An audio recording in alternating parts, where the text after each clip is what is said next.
All right, are we on? Can everybody hear me?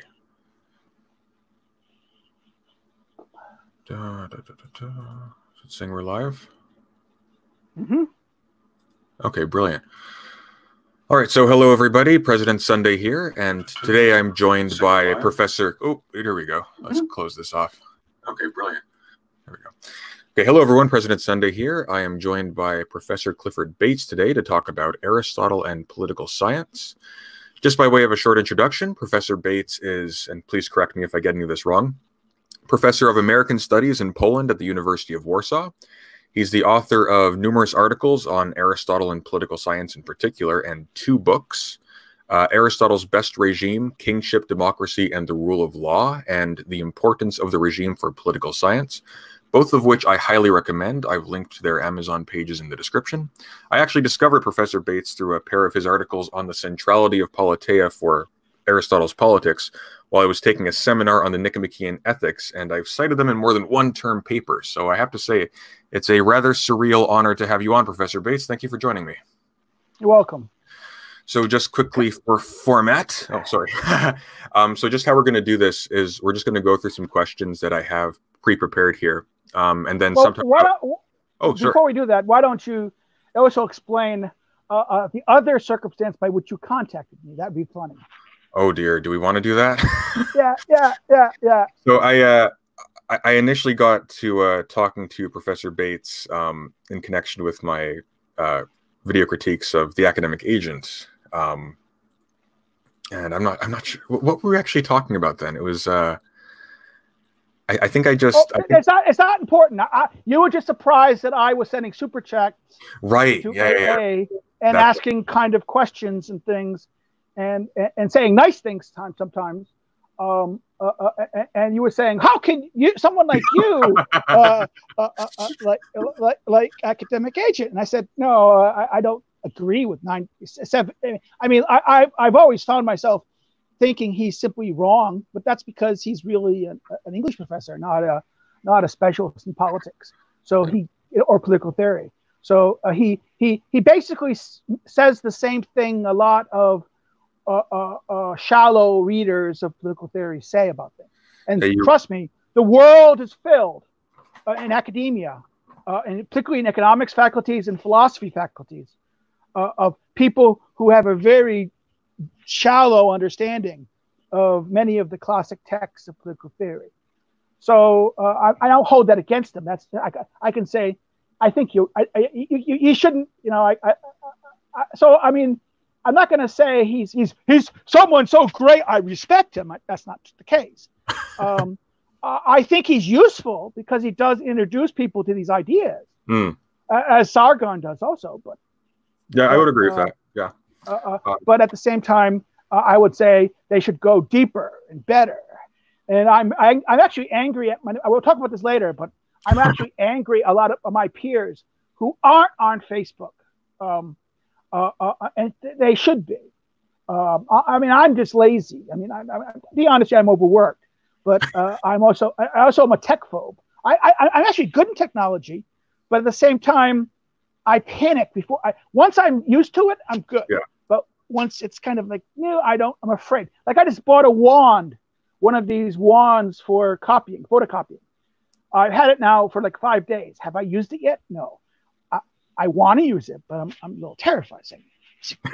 I didn't buy. I mean, it wasn't expensive, but it wasn't cheap either. It was like I think I paid 60, 80 euros for it, so it's not that bad. The wand is in like it's a Xerox. It's a scanner. Oh, I see what you're saying. Yeah. Because I was sick and tired of standing over a book with my camera, my tablet, and for 30 minutes standing over a book with trying to get the lighting right to get a cam scammer to work. So well, you should be. I'm still clicking with my phone. So okay, so let's start. Okay. All right.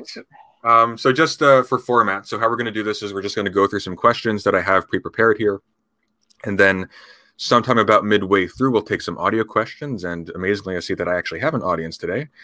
So thank you, Professor Bates, again. And if there are audience questions later on, if we have time, we can possibly look at those in the end.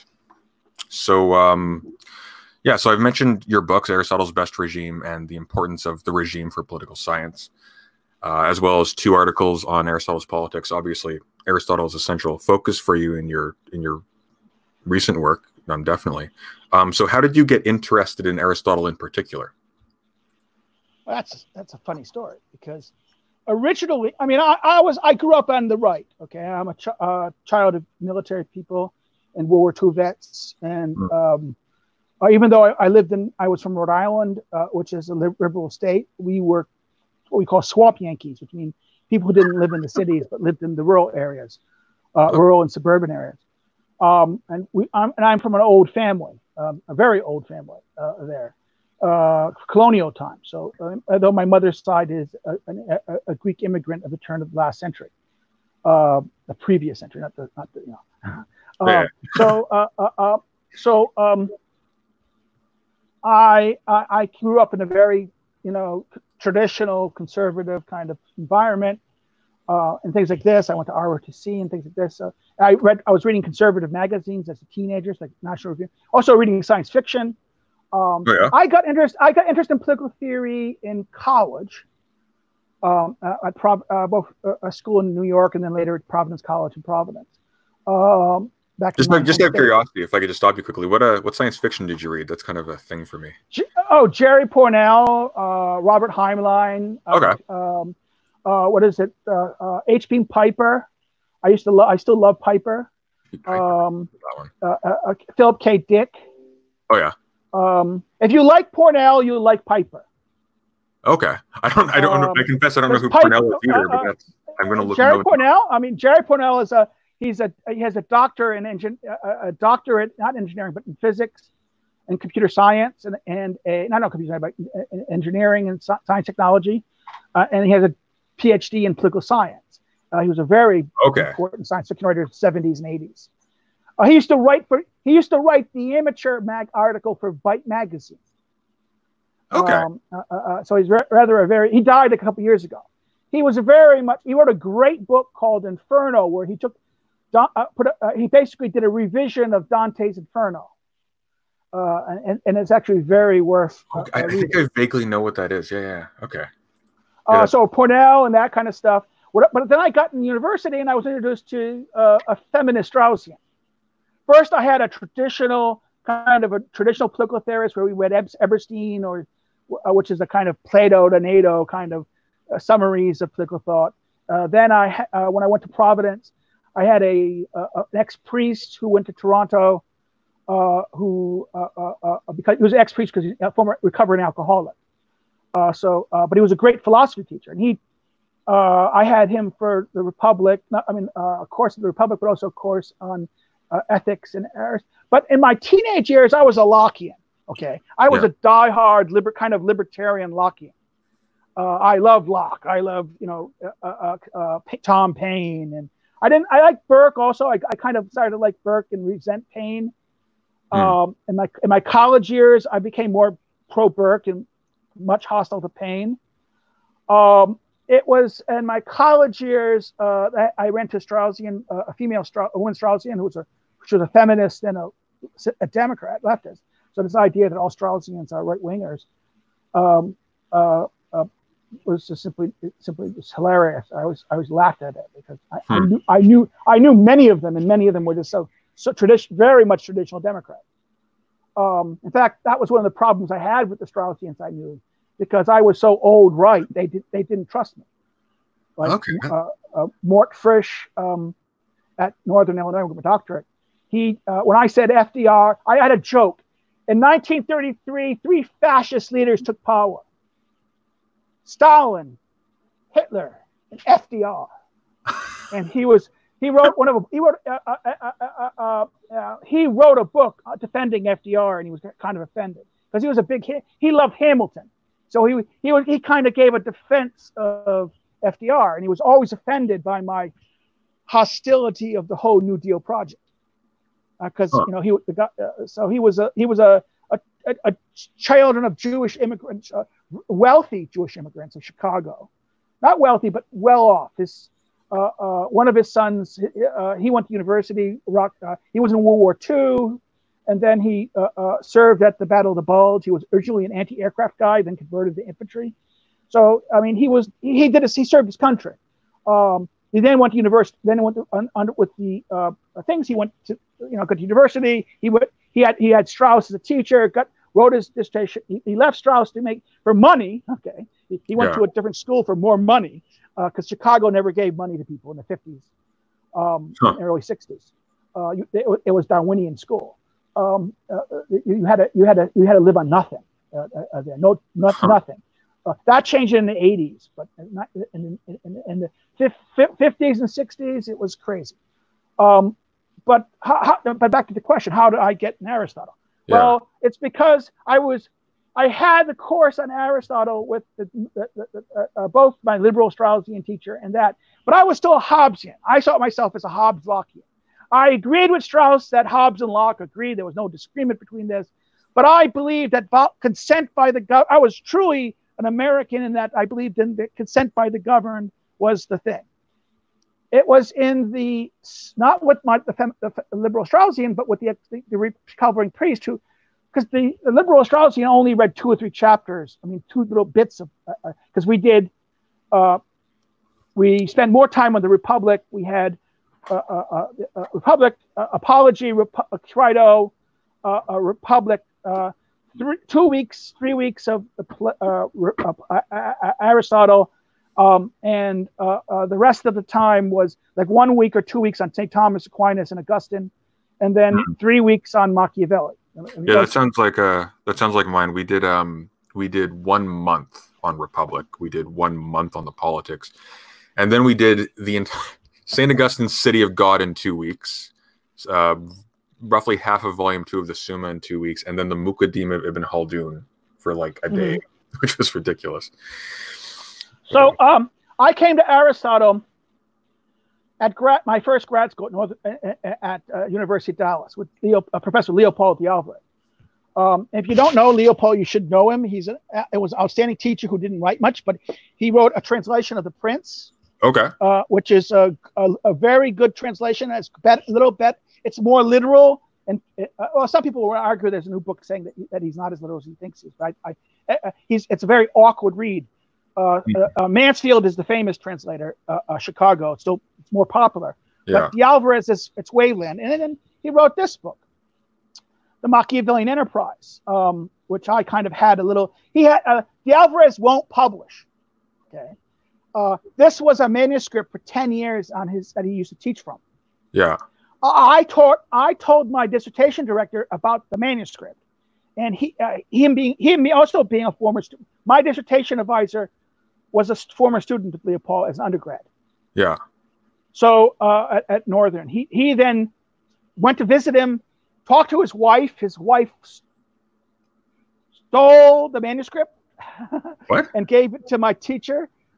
My former promoter, and then my promoter took it to the University Press, Northern Illinois, and the editors agreed to publish it immediately. Now it took 4 years for him to kind of fix the page proofs, but eventually it got done. Okay, and it's in paperback. It's one of the best commentaries on the. Can you actually hold it up so I can see the name fully? Oh, de Alvarez, Leopold. Oh, I see. De Alvarez, got it. Thank you. Sorry, I'm having a problem with the camera because everything moves in the opposite direction on the camera. Yeah, I wonder if that's StreamYard or if that's just, I don't know. It's a mirror effect.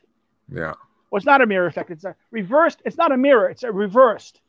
So it's I'm seeing it as how everyone else see it, and not as a thing as a mirror. Oh, I see. Yeah. Gotcha. I see what you're saying. So, right. I under de Alvarez, I took 2 classes on the politics one for credit, one I just sat in on.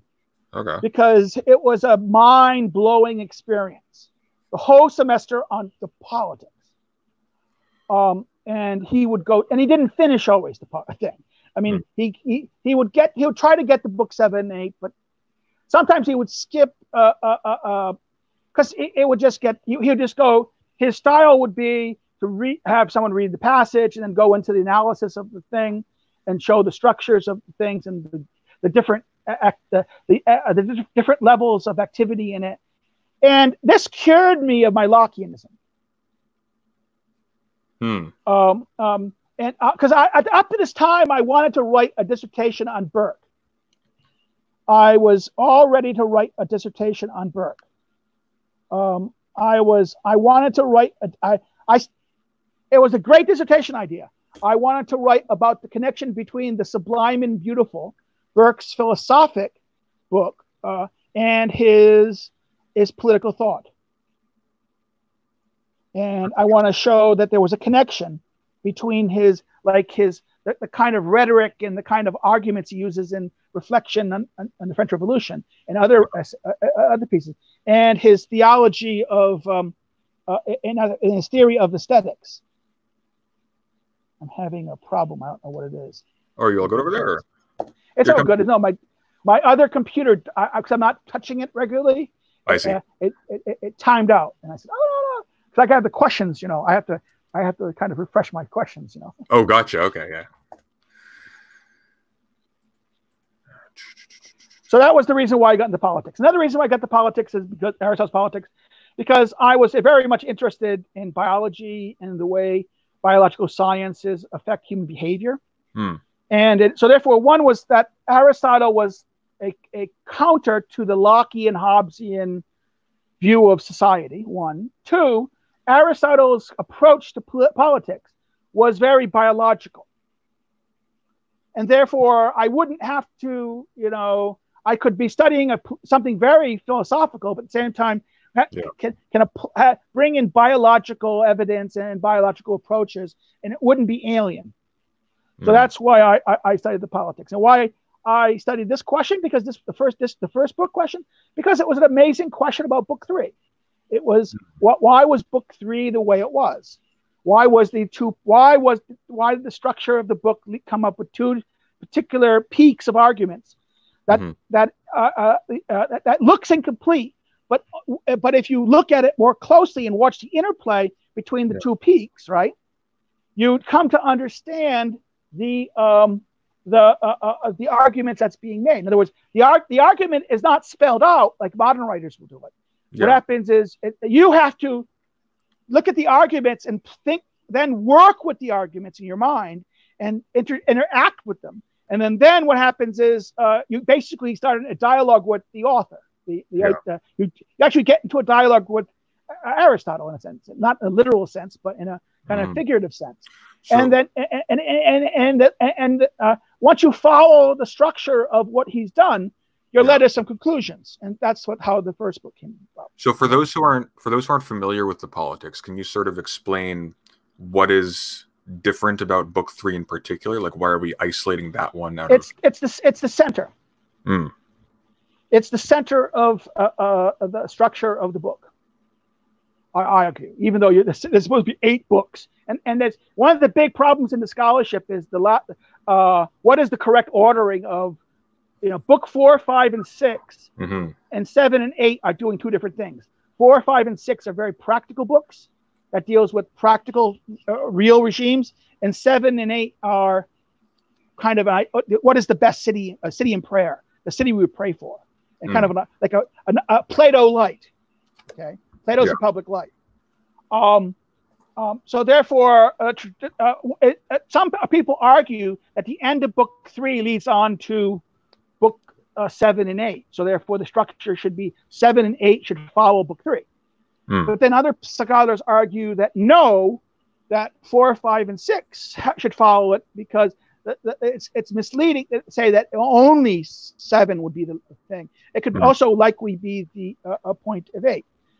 But I argue that book 3 is the center, because the center of the book 3 is about the regime. He mentions the regime or the politeia earlier, but he only book 3. He defines it, and then it gets into the question of which of these politeias or regimes are the best, and therefore it is the only place where the term political philosophy, book 3, in the middle of book 3, is explicitly mentioned. Nowhere else in the even in the book 7 and 8, which talks about the regime of leisure and contemplation, it does not mention philosophy, okay, or political philosophy. Yeah. So this is why it's a structural argument. So I try to understand why book 3 is the way it is. So tell us a bit more about the regime. Okay, the regime is from the Greek word politeia. Okay. Yeah. Now this is a very complicated word because some people translate it as constitution. It's been traditionally translated as constitution. Some people translate it as government. Okay. The reason why government isn't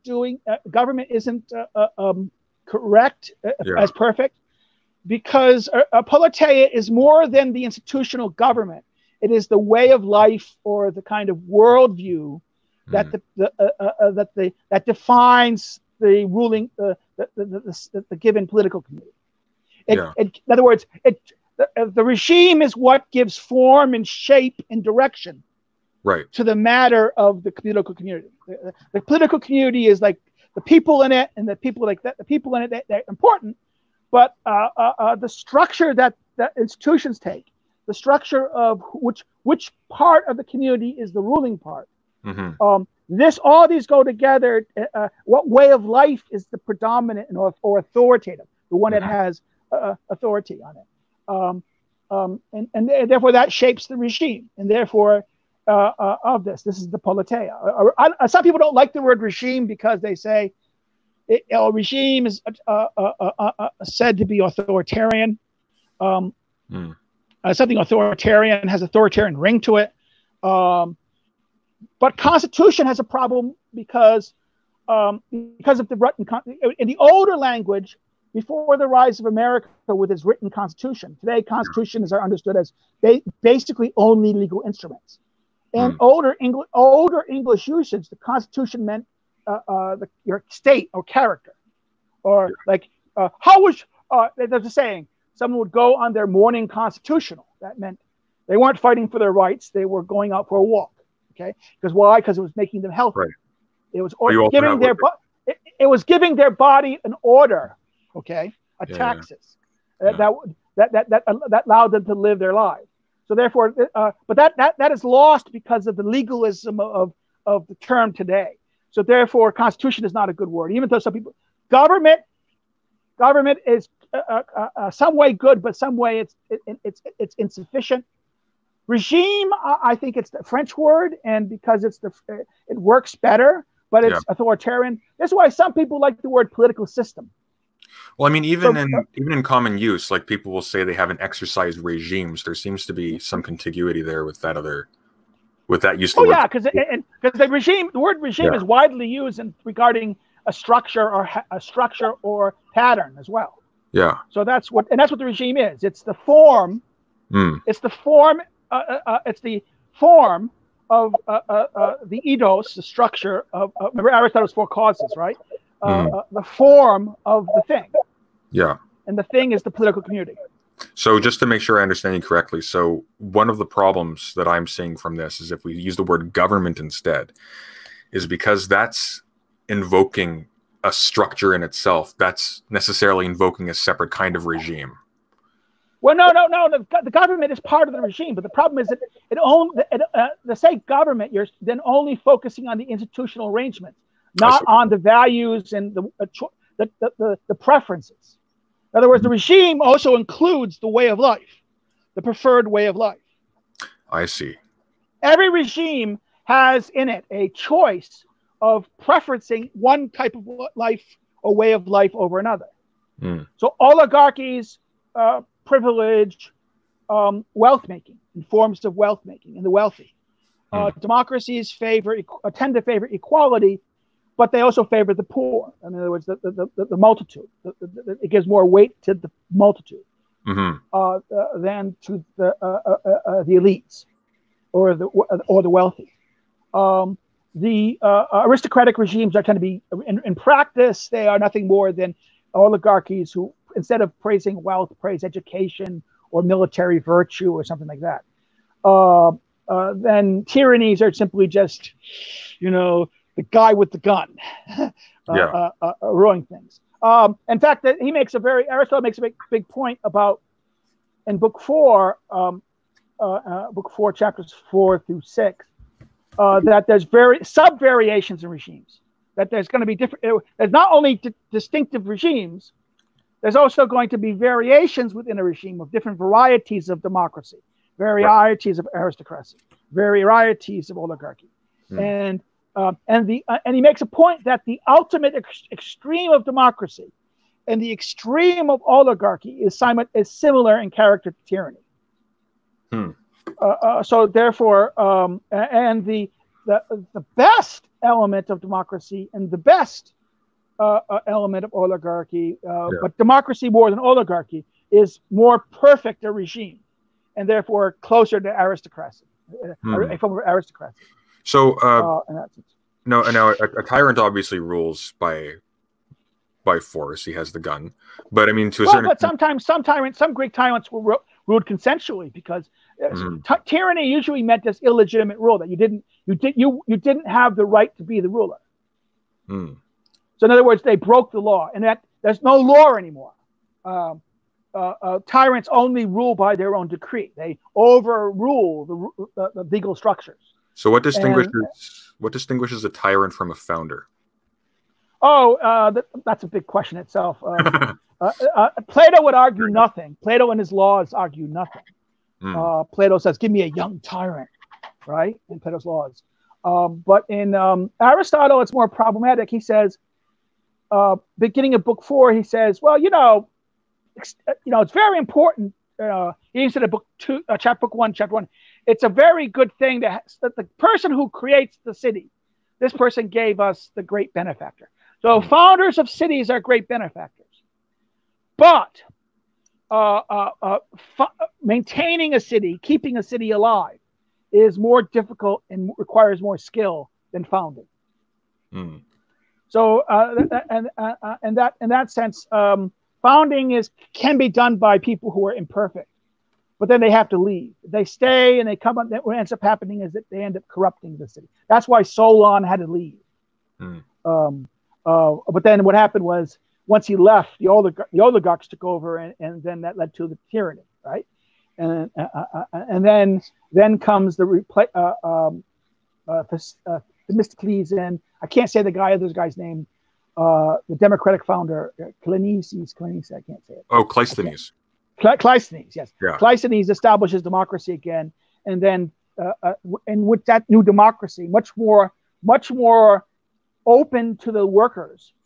Yeah. That then all of a sudden Themistocles emerges out of the working class, out of that class, the skilled craftsman class, and becomes the great leader. So therefore, the different types of democracy. Solonian was more kind of aristocratic democracy, or more of a farmer democracy, and where Cleinices' democracy is more a kind of a workman democracy, the craftsman democracy. So again, these are the variations of democracy. Like we could say America at the time of up until the 20th century was a agrarian democracy mostly. And that defined the character. Starting with the 1880s and 1890s, industry became more powerful. It was only in the 20th century, 1920s and 1930s, 1930s and 40s, and the Second World War, that industry started to overtake agriculture in America. And that led in the 1960s to the court challenging in Baker versus Carr the proportional in the states, the way state governments proportion legislatures for their assemblies.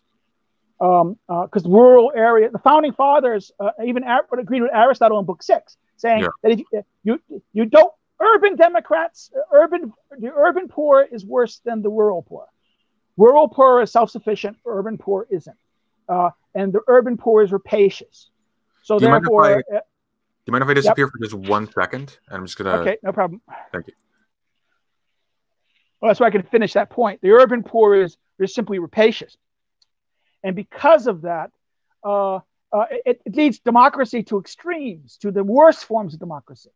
So if you want to have good democracy, you have to rig the system to allow the rural areas to have more representation. hence why the Senate, that's why in American Senate, there's equal representation in every state, so that poor, smaller population states that are rural have equal weight in the Senate to a big population state. And therefore that preserves the poor, the rural poor's moderation, preserves the character of the regime. Otherwise, the regime will decay into a mass democracy, which simply just demands what it wants. Very similar to the condition in Hobbes's state of nature.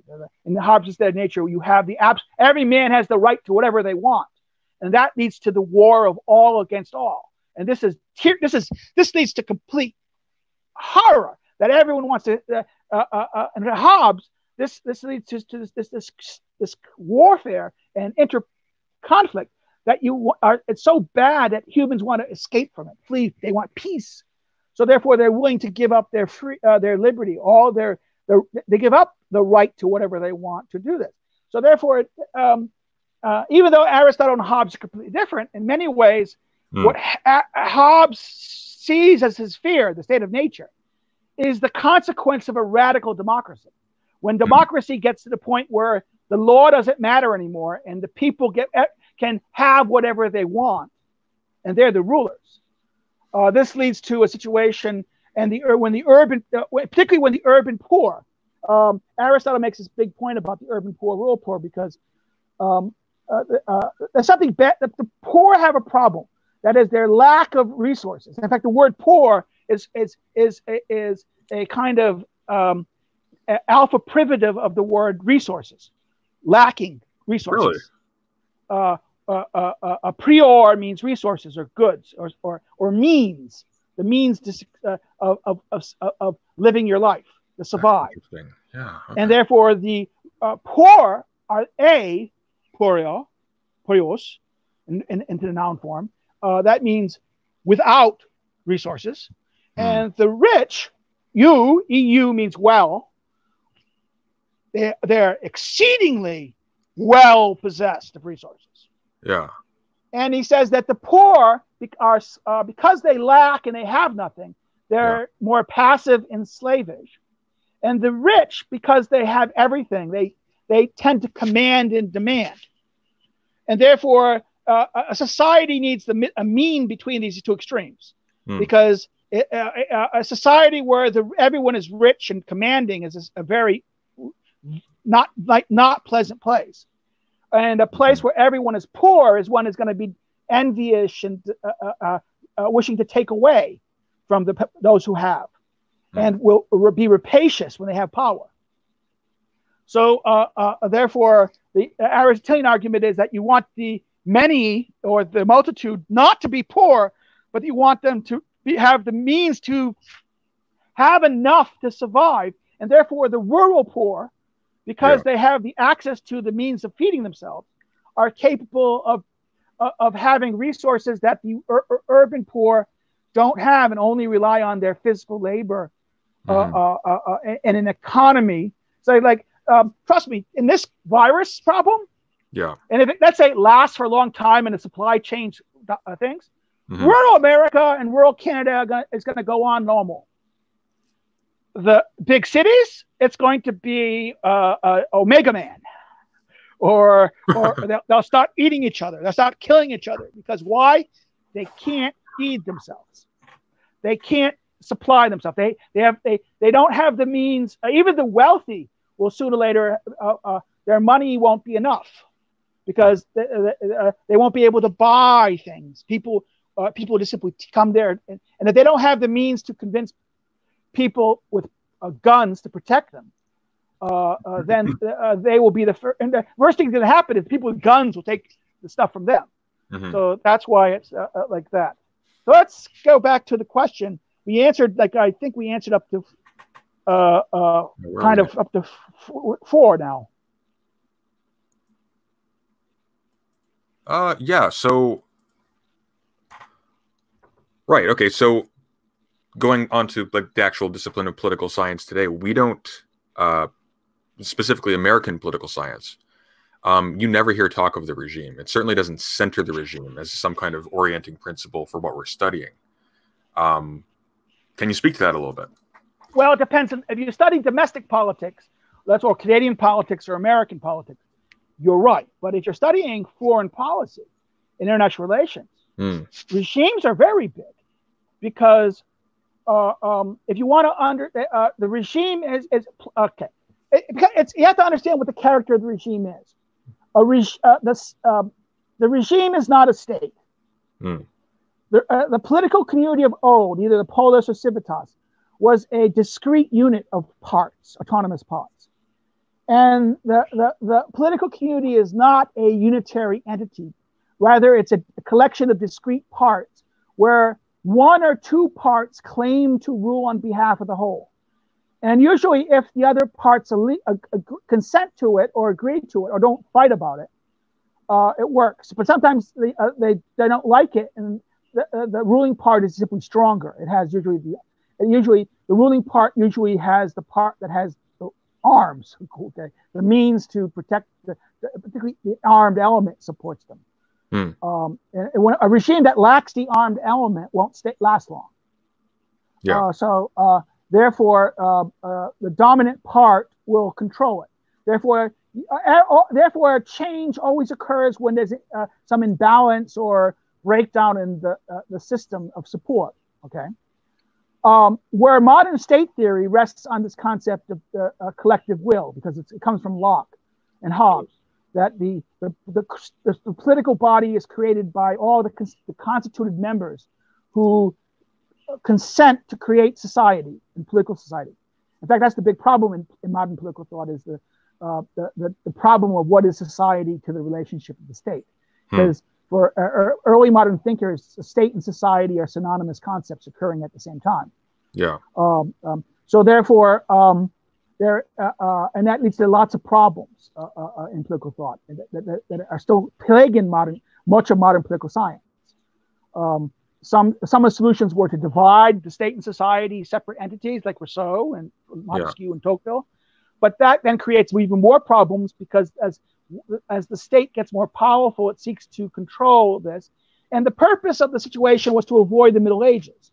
The reason why Machiavelli created the state, or coined the concept of the state, was to overcome the environment of the Middle Ages, where political rule was destroyed with the collapse by the creation of the empire, or Caesar coming into power. The republic died, and that political power became nothing more than the rule of a household, Caesar. Yeah. And then and an empire. Caesar ruled Rome, and originally Rome ruled the empire. The Roman Republic ruled the empire.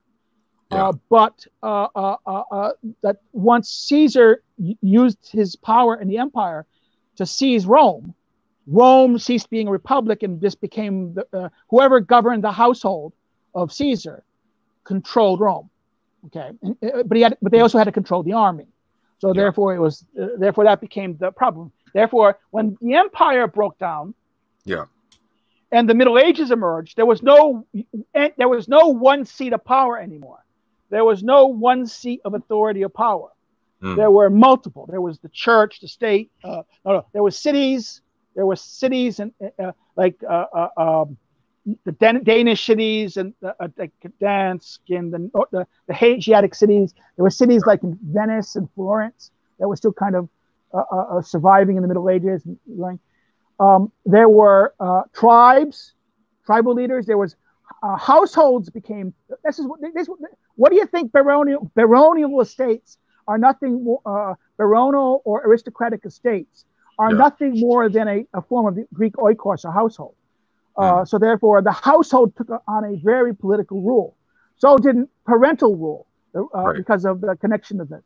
So therefore, the Middle Ages is a world of all this pluralistic political systems or forms of community that are competing with each other to rule. And sometimes this leads to chaos. And that's Machiavelli's criticism of this. And he said, we need to have one authority in charge of everything. That's the state. Yeah. Hobbes' solution to this is, well, I have a solution to this. Machiavelli didn't care about justice, but I do. So how are we going to make the state just? Well, the solution is, what is the just? Well, the just is consent. Right. If people consent to it, it's just. So therefore, Hobbes solves the answer of classical political philosophy, what is just, with the answer of consent. And consent is also the mechanism by which the society emerges and is created through the social contract. So he kills two birds with one stone. And all of modern political thought follows from this. But also, all modern political thought has to deal with the mess that Hobbes, to get the solution, he had to deal with a lot of, he left a lot of things unprobable about the family. Is the family totally based on consent or not? Are all social relationships voluntary, or are there some just non-consensual relationships? So earlier you mentioned the distinction between household and political rule. So Machiavelli wanted to bring back political rule. Overall, because not because of household, but because there was just too many. There was no one locus of authority. Right. In the Greek world, there was a locus of authority. That was the polis. That was the civitas. That changed in the empire, because the empire, the household, or either the empire is simply all empires are despotic in their character. They have to be. That's the nature of empire. Therefore, because they don't rule by consent, they may be beneficial accidentally, or maybe purposely beneficial if they have a kind of Christian or Islamic understanding. Islam and Christianity come both with the notion of the ruler having to sacrifice himself. So the king has to sacrifice his good for the benefit of the others, like the father. So therefore, the Christian notion of kingship is a kind of sacrificial kingship. So therefore, it's not a kingship of benefiting himself in that sense. So therefore, the medieval, Islamic rule can have an empire in that where the ruling element can be done for the sake of the greater glory, not of the ruling element or the family or even of the part, but of the whole, the larger picture. Same thing. So therefore, that's why the Christian emperor, that's why the Christian, the Kephalate in the Islamic, all of these things had a situation. Therefore, the theological or the God unified power. But once that died, in fact, the Middle Ages died because once the emperor and the pope started fighting, and it was no clear, and actually as the western part of the empire just ran into anarchy, and the authority of the emperor became null and void in the West, that led to a situation where everything happened, and therefore whatever worked. If households were the source of authority, they ran, and then therefore this is why feudalism emerged, because feudalism was a temporary stopgap solution to a crisis. Yeah. And therefore that's the Middle Ages. Now Machiavelli hates this because there's all these competing realms of authority. And this is very similar to Hobbes's problem. Too many competing realms of authority leads to conflict and strife and not progress. So therefore, you need to have a central locus of authority, and that's the state. The state will be it. For Machiavelli, it is a person, or it is either the prince or the rulers of a republic, the governing body of the republic, or the prince. But for Hobbes, he moves the state away from a person, and makes it the body politic. It's a constituted thing of all the members. So who is the state? It's everyone who forms it is the state. And what is the general will? It's the collective will of all the community. That's sovereignty. Sovereignty is the power that everyone gives, everyone when they surrender their own power to form the state, give up the right to do whatever they want for the sake of security and their life and their possessions. They then get progress, happiness, security, but they lose their sovereignty. They give up a significant portion of their power. Now, this might be good because having absolute sovereignty may not be good for us. Every single individual may not be good to be a sovereign or capable of being a sovereign. Yeah. So therefore, that way. But there's but there's something almost like. Go on, please. So modern political science is like at the turn of the 1930s and 40s, ran away because it was in the 1800s and 1900s. The state was the big thing. Starting in the 1930s with the rise of the behavioralist, American behavioralists at Chicago, and then later Stanford and Yale, and 1930s with people like Laswell and Charles Merriam. Harold Laswell's famous book is still famous. It's Politics: Who Gets What, Where, and When, right? Laswell combined structural functionalism of the Chicago Sociological School with some kind of elements of economics with a Thurston Veblen kind of approach of economics, more Veblen than classical liberal. Then with Freud, Freudian psychology to explain the system. So that's behavioralism. That's the behavior. And behavioralism took control of politics with the New Deal. And World War II, the behavioralists took control over foreign policy. It was after World War II and during the Cold War, the behavioralists ran much of American foreign policy. Remember, I mean, if you know the origins of the CIA, the behavioralists played two groups. The behavioralists, the professors of Yale at Yale University and Columbia, and political science of that, plus the exiled German Marxists of the so-called Frankfurt School. They were recruited in the OSS, and the OSS's policy team became the formation of the CIA in 1946-47. So therefore, the logic and modeling of the policy approaches and the way they understand politics was totally shaped by behavioralism. In fact, behavioralism, the Social Science Research Council and Rand Foundation and other things like this ran much of American foreign policy in Vietnam. Development policy and things like that. I mean, and actually, what really destroyed behavioralism? You ask me, why is today political science so divided, and so they don't have a theory or approach? That's because of Vietnam. The Vietnam War made because most of the professors were liberal, but the funny part was the liberals were running Vietnam. Vietnam was a liberal enterprise. That's why I'll never forgive fucking Nixon for trying to silence the Pentagon Papers. If I was Nixon, I would have put the Pentagon Papers on front foot. This is what those fucking Democrats did to you. It would have destroyed the credibility of the Democratic Party. It would have led to the congressional caucus the Democrats losing the caucus. He said that, listen, Johnson lied, and he lied, he didn't necessarily lie to Congress. Much of the Democratic leadership knew they were selling lies to the people. So I wouldn't have suppressed it. I would have played it as a political weapon and destroyed the Democratic Party. But Vietnam did destroy the Democrats. The Democratic Party was taken over by the anti-war party by 72.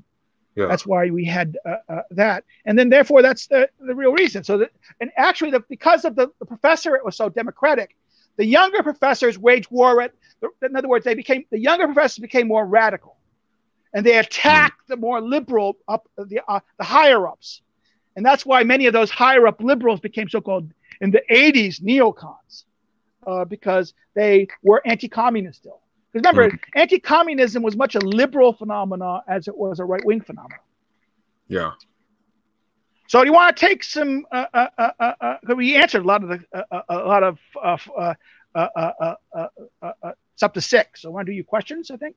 Oh yeah, sure, please. Sorry, I was. Yeah, that was really interesting.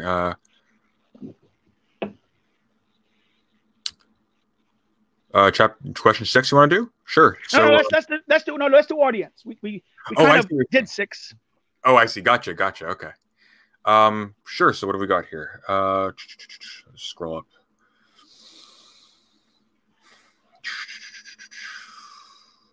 Let's take audience questions. There was a good one here I'm trying to find.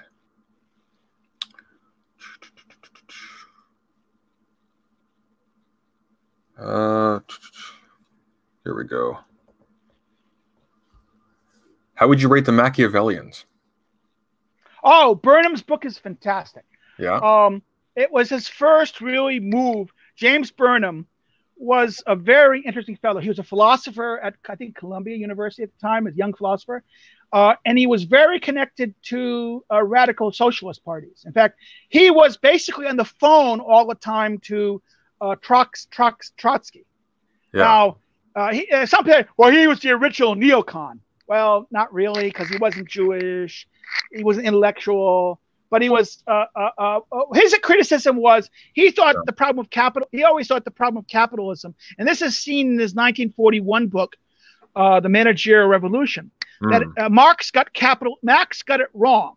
The structure, the thing that would destroy capitalism was not alienization of labor and the abuse of the workforce. Yeah. And that the working classes were never going to be really revolutionary power.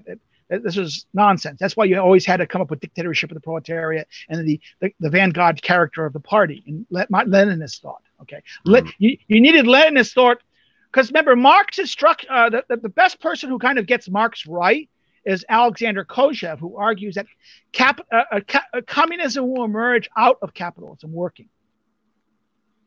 In other words, there's not going to be a real revolution. The revolution will be simply that. In fact, in many ways, modern capitalism is communistic. Why? Because who controls the means of capital? Who owns the capital? 80% of all corporate stocks are owned by trust of mutual funds and pension plans. And who owns the pension plans? Workers and average people. You know, anyone who has a 401k or a retirement plan or a kind of a mutual fund.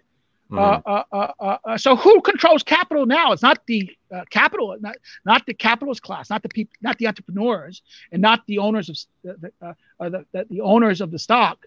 No. Who makes it? Managers, and that was the big thing. What the Machiavellians were, Burnham's Machiavellians, was a wonderful moment where he brings to explain the importance of thinking of the so-called Italian school. Robert Michaels, Vilfredo Pareto, and Genovino Mosca. In fact, I'll even show you that. I have Mosca's. I have first. Please do. This is what year is as a university student, a 1939. Oh, sorry. Yeah, there you go. 1939 copy, one of the first English translations of Mosca's The Ruling Class. Huh. And I was reading Mosca in the 80s, okay? So mid 80s. And James Burnham I read in, because James Burnham used to write for the National Review. And therefore, I was reading his articles right when I was a teenager and then in college. So he stopped writing in the mid 80s because he got kind of old and tired. Have you seen the academic agent videos in the Managerial Revolution? What do you think? Yeah, they're good. I mean, I think they do him justice. Academic agent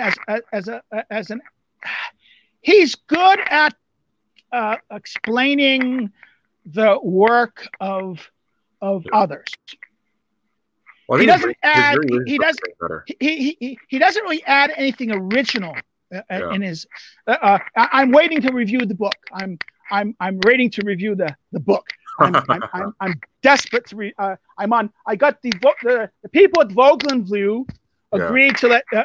But the problem is, I'm still going to have to buy the book simply because Vogelenview will want to send me an e-book, and although I do use e-books as students, I don't like reading. I don't really like reading e-books. And Palmgrave is a rip-off company because they charge like ridiculous amounts for a 200-page book. Yeah, isn't it like 120 American? Yeah. It's something crazy. It's the motto of the books is that only libraries are going to buy it. Okay. Yeah.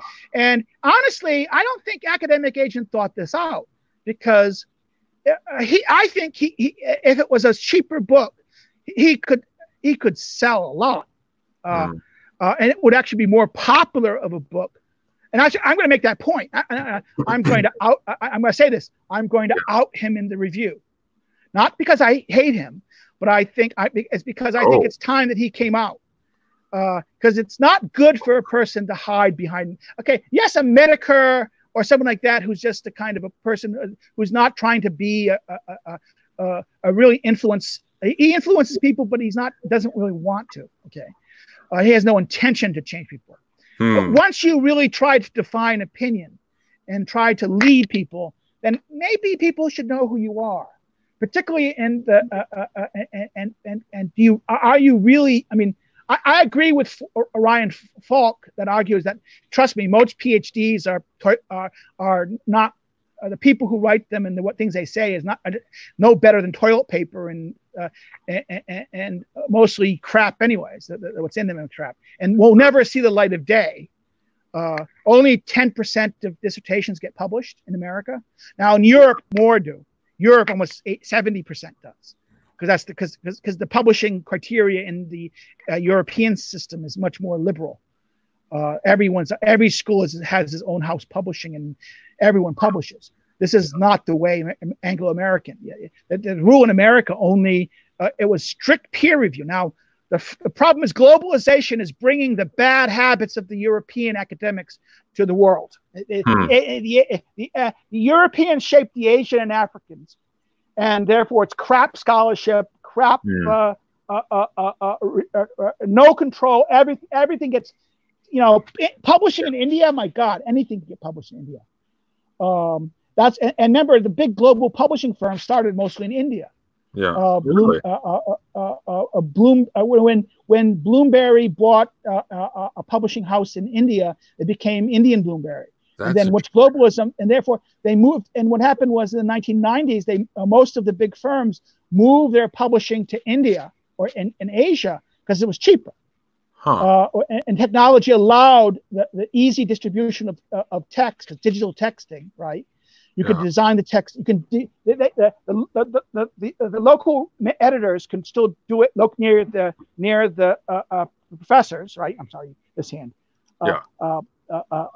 The local professors can still contact the editors, and then the editors ship by electrical to the presses back in India or China, and then they make the copies and they sell it. Even now, I joke, a lot of books are published in Poland.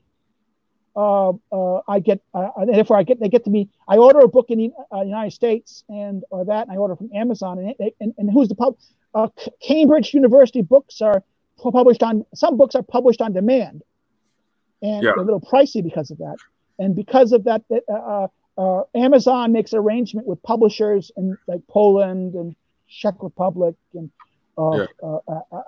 near their market. And it's done within like a 24. So I get a book 3 days later. I'll get, I order the book. They'll say 6 to 8 weeks. Okay, because from America. And the next thing I know, a week later, it's on my door. And I look back. Oh, published in. I thought they shipped it by first class mail. I didn't pay. Now, that's why I think I'm kind of skeptical of the COVID-19 shipping rates. Amazon is looting. I think Amazon is taking advantage of our misperception of their practices and like the price up here.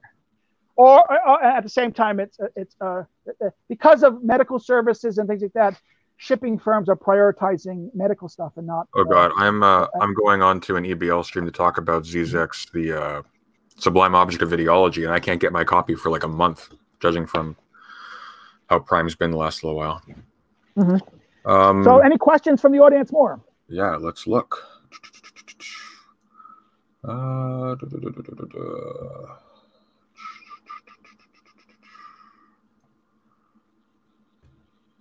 I know Jalma had one.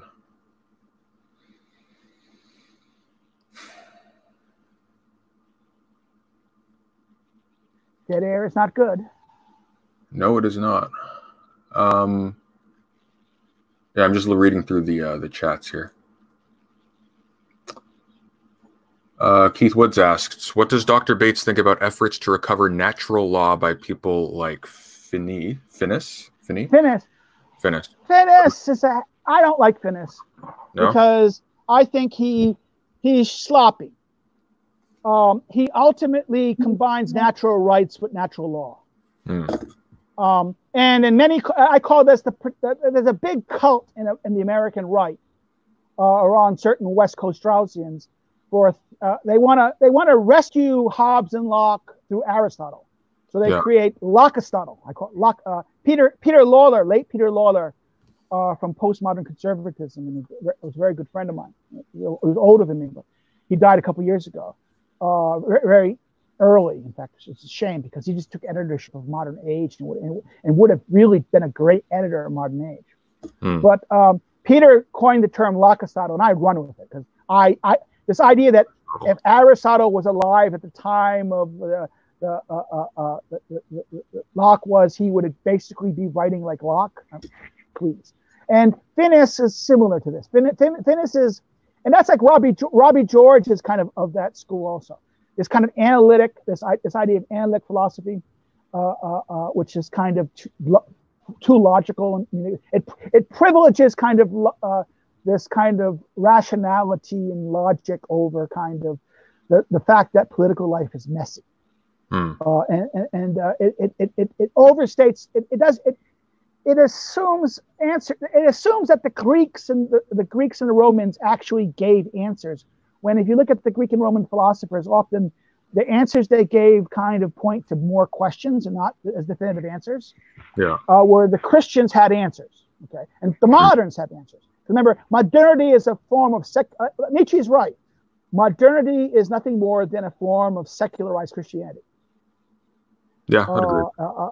And that's that. But the point he asked to about Finnis, I just never liked Finnis because I think he was always this. Anyone who would confuse in his natural right and natural law book in the 60s and 70s.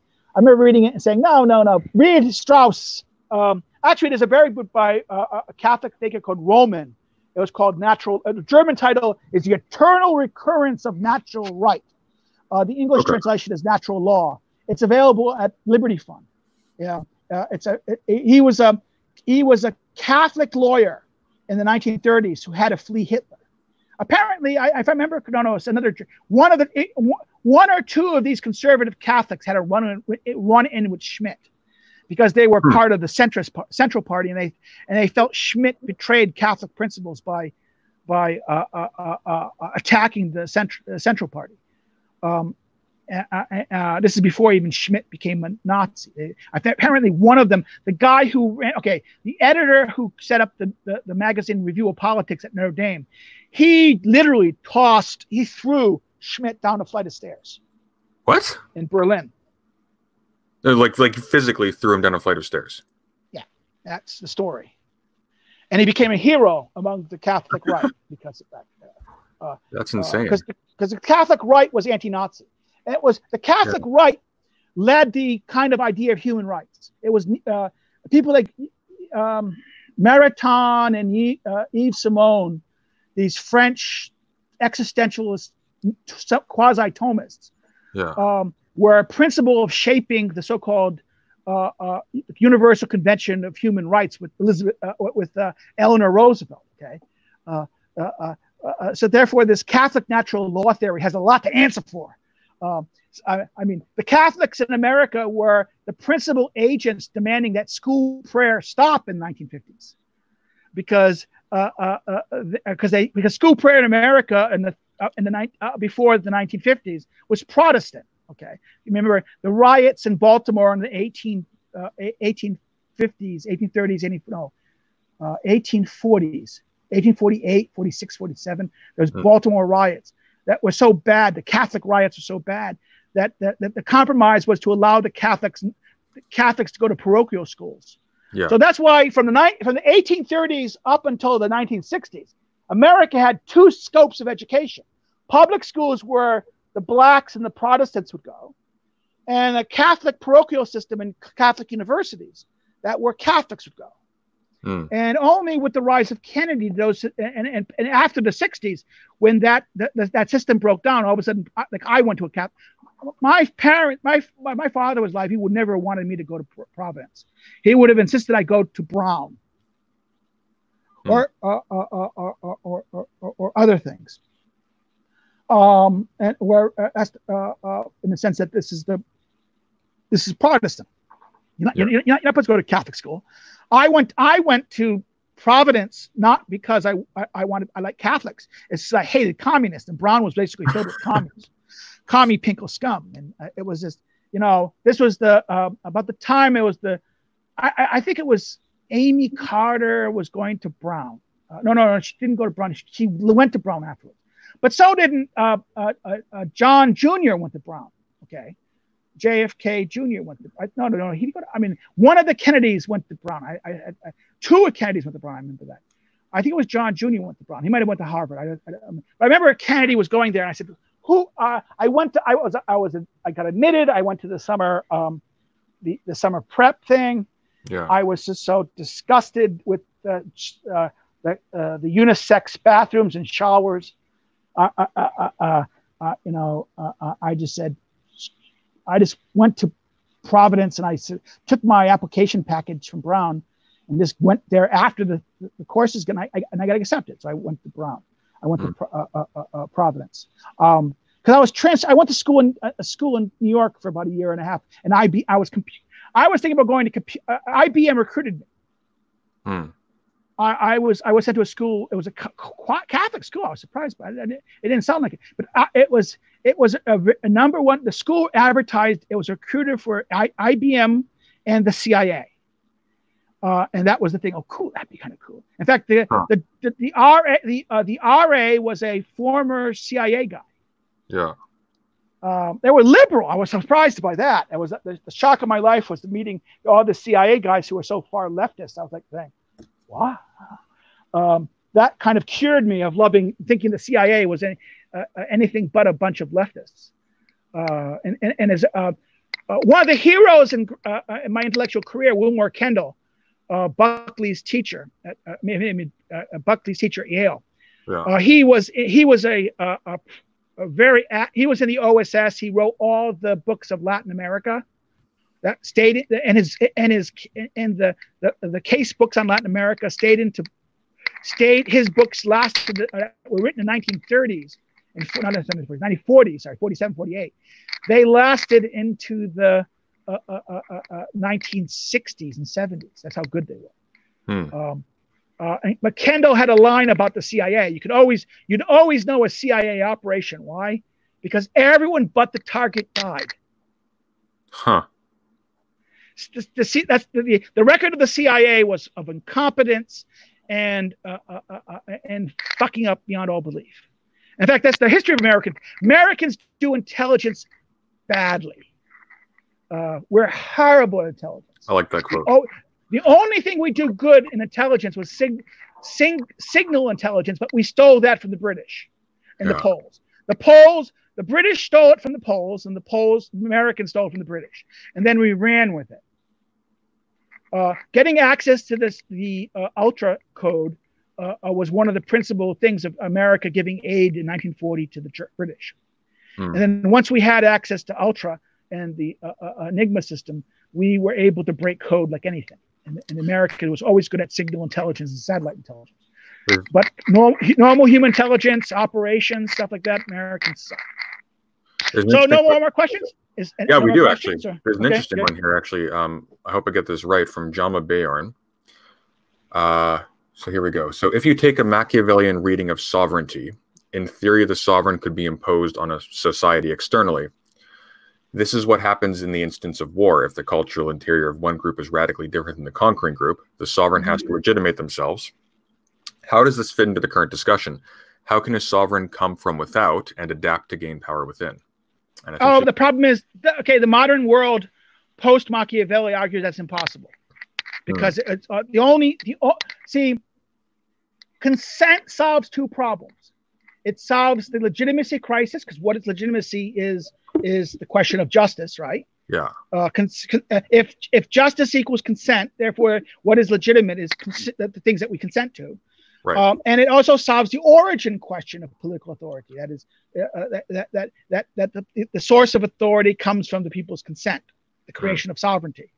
That's the big difference. Machiavelli understands sovereign. See, the problem is sovereignty is a weird thing. it's a medieval, John Bodin in his 6th book is the coiner of the term sovereignty. It's an adjective, okay? It's from the word savron, which is the king, or not the king, but the ruler, or the crown in that sense. Okay. In fact, this is you're Canadian. Canadian and English, British political thought. The most important political concept of much of English political history is the crown. Parliament is Parliament, the crown in Parliament, right? Yeah. And the courts are independent of the crown and the crown encompasses executive rule, parliamentary rule, and judicial rule. And therefore the crown holds the sovereignty in that sense. Mm-hmm. So the concept of sovereignty emerges out of medieval political thinking. That's why the German scholar Ernst Kantorowicz, I think I say his name, the King's Two Bodies is such a very important work in this regard.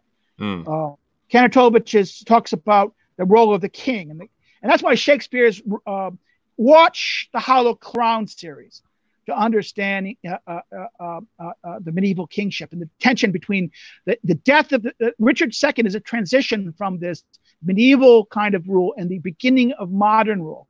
The need of the king to legitimize himself through parties consenting him, particularly the new merchant classes. So therefore, modern world works differently. See, Machiavelli is a transitional figure in that sense. His idea of the prince being this. First of all, Machiavelli didn't care about justice because what's expedient matters most. Yes, this doesn't mean he's advocating do bad things. He says, do what works. Yeah. Do what works. And care more if it works than whether it's nice. Yeah. In fact, being nice can actually I would argue that Machiavelli is more right than wrong because if you look at American foreign policy fuck-ups, it's because we're too nice. We should be more. It's better to be feared than loved. And in fact, this is the secret of Locke and Hobbes. The whole modern logic of the modern social structure rests on fear. Yeah. The fear of having the social system break down and everything returning to chaos. Yeah. So therefore, without fear of the thing, the state has no power. The power of the state is the people's collective will, and that legitimizes that aspect. So therefore, modern states, there's no problem of legitimacy in the modern state as long as the modern state recognizes that the people are the sovereign. Now, it can be ruled by a king. The administration can be as much centralized as this. But it's because it just doesn't, the form or variety, that's why the regime plays no role in modern state. This is why the concept of regime disappears and the rise of the concept of the state as a political concept. This actually leads into, there's another question here that sort of relates to that actually. What does Dr. Bates think of corporatism? And Didi suggests, I think it's hijacked capitalism. Any thoughts on that? See, corporatism is a form of authority where the idea is that it's kind of arises out of a radical reading of Catholic subsidiarity teaching. The idea that every sphere of society should have a say into the decision of the system. It's a very medieval concept. Yeah. The medieval world, there was different spheres. The sphere of the sacred, the sphere of the divine, the sacred and divine, and the secular. The secular, you had the king or the emperor, and then you had the cities. Then you had the barons and the feudal lords. Yeah. And then you had these are competing sources of authority in that sense. Therefore what happens with Machiavelli says Machiavelli says this is bad. His solution is that one part used the state, the Stato, is his new modes and orders to give unity to the system. This is the way a part could rule the whole in a more effective structure. What Hobbes and Locke and Rousseau and Hegel and Kant and everyone else after him do, they say, hey, wouldn't it be better to move it from being a part to having the authority of the whole, and therefore we get rid of the legitimacy crisis? Yeah. And that's why there's no. This is why modern state really doesn't really have the legitimization crisis. The legitimization crisis only occurs when the political system there's a gap, real serious gap between what the people really want, right? Yeah. What the people really want and what the state institutions want. There's a disconnect between when state and society become so at odds, it becomes clear that the system there's something wrong. Yeah. And that's when the legitimacy of the system is defaulted. So, I mean, corporatism is not a good solution. Corporatism is just, what do you think leftism is? Leftism likes corporatism. Why? Because it's the rule of, corporatism actually gives elites within each spectrum of each group.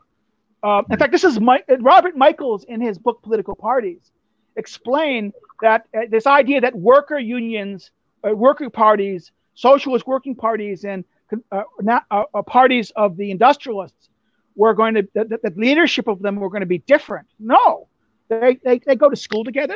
They will marry each other because they're the stakeholders of power, and therefore they're going to have more in common among the different party leaderships. I mean, they're going to pick people to be effective as a leader. You're going to have to be part of the system who governs and structures.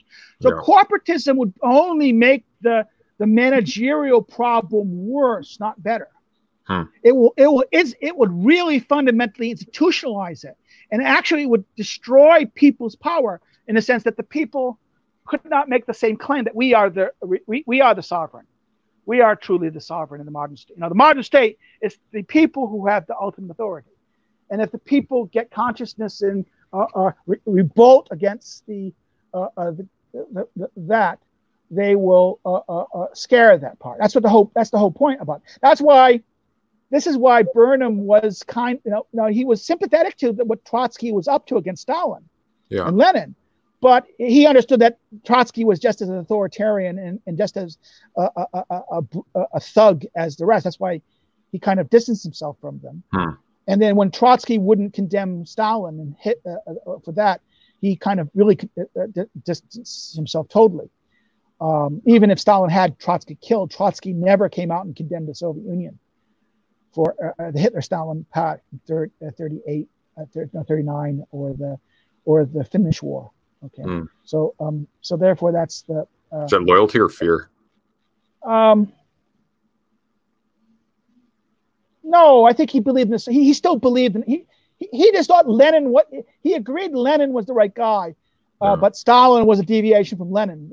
The problem is that there's a very famous history of Lenin by a former KGB general that was written in the 1990s. I forget the name. It's up here someplace hiding one of my many books. On Lenin, but the English translation, it cuts out all this good stuff. The Russians better in that sense. All the digressions in the Russians are much better. Lenin, this idea that Lenin was Stalin deviated from Lenin, that's nonsense. Stalin was everything Stalin did, Lenin did. Okay, the purges started under Lenin, not under Stalin. Stalin just took it to a more extreme. Yeah. So Jelma Bayern asks, this one's interesting. So did Caesar's ascension lead to the legally patrician view of Rome we currently have, or did that reality precede Caesar? And then I think it continues. See, the Roman example is bad because the Romans had Roman society always had a client patronage system, even during the Republic. Even at the early Republic, Rome always had this kind of system of clients and patrons. That really the real citizens were the senators. The senators were the deliberative body. Everyone in the senatorial class participated, like Athens, in the Senate. Whereas, but the people had a right to vote, or not necessarily vote, but veto selections of consuls.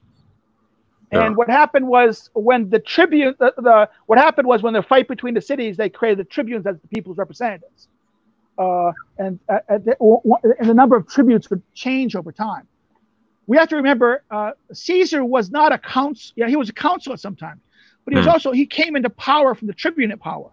And in fact, when Caesar took power, he held, when he after the, he crushed Pompey in the first civil in the the fight with Pompey, and killed the Senate and took rule by himself.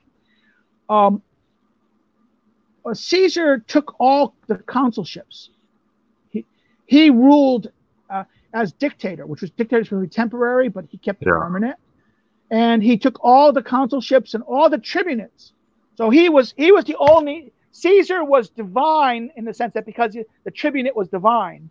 Yeah. And therefore, you couldn't touch a tribune. If you touch a tribune, that would be a crime against the gods, and you could be killed. To touch the tribunes was a very not good thing. So the Roman system is completely different, and I think it's wrong to understand patronage as this. Patronage is a cultural phenomenon of some society. The Greeks didn't have we look at ancient Greeks. The Greeks didn't have patron relationships. Like Asia and China and Asia. In other words, I would argue that a civic culture. You could even patronage systems are patrimonial in their characteristic, in the sense that you need to have. And remember, this is why we have our system of law. We have lawyers representing us. This comes from Rome, because only the senator class could sit in the court. So you couldn't. Where in Athens, anyone could go in front of the court and argue their case. And in Athens, every person was his own lawyer.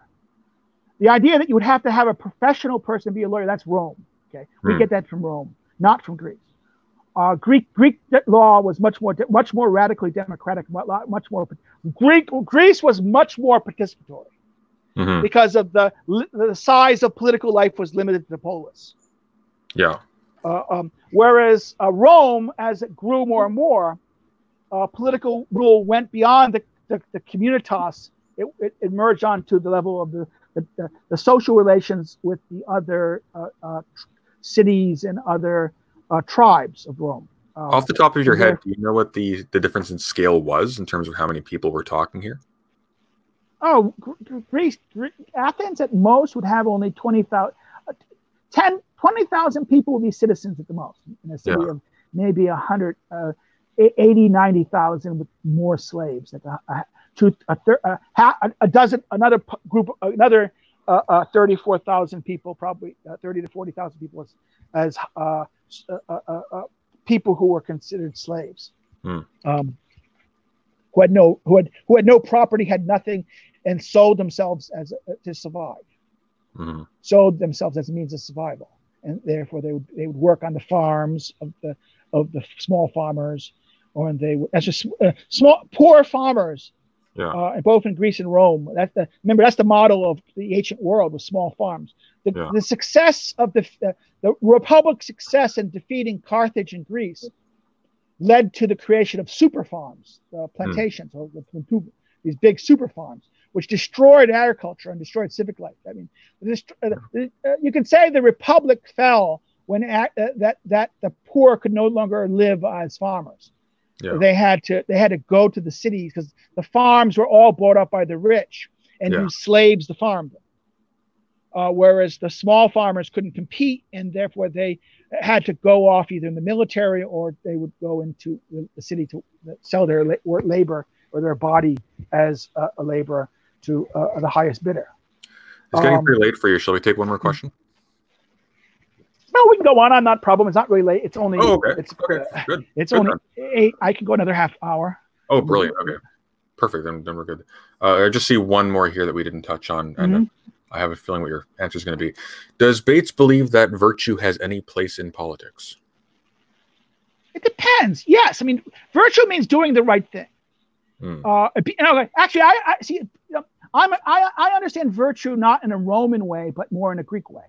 It's, in other words, virtue is doing a thing or an action beautifully, well.